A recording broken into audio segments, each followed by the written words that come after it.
And welcome back. Time for this week's Capitol Report with Pat McGuigan of CapitolBeatOK.com.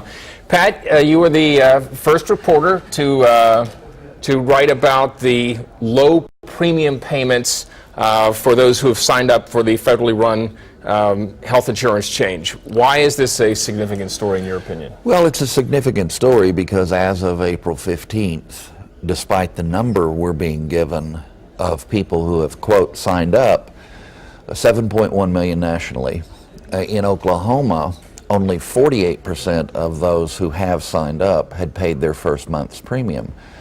The reason that's significant is that even Kathleen Sebelius, I guess on her way out the door, said they're not really enrolled in the program until they've paid the first month's premium. So even if it's a subsidized premium, which it is for many people in the exchange, not all, it's a matter of dollars and, pardon the pun, cents, common sense, that it's not, the numbers don't match what's being touted by the administration, and that's not good news. They're bragging about the raw total, but they have a long ways to go to make the program operational, because remember, this is part of the financing package. Right. People paying their premiums just as if it was a fully private program is part of the way that the thing gets financed. So that's something obviously you'll be paying attention to. All right. Second, the Senate joined the House in overriding the governor's veto of a gun bill. Talk about the significance of that. It was a surprise to me.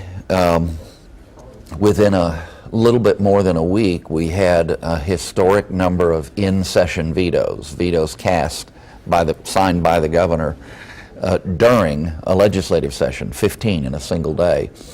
As an aside, historically there had been times that the numbers were higher, but it was always at the end of a session. Right. When governors will often do that to wipe the slate clean of a bunch of things they don't like.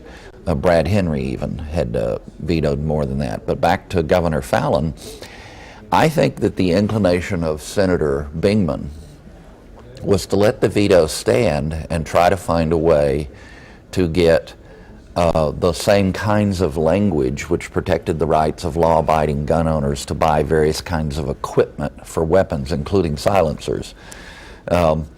He was inclined to let the veto stand, find a different way to do it, but they're running out of vehicles because we're near the end of the session. So at the end, and there was a lot of agitation in his rank and file, so at the end of the day, she was overridden.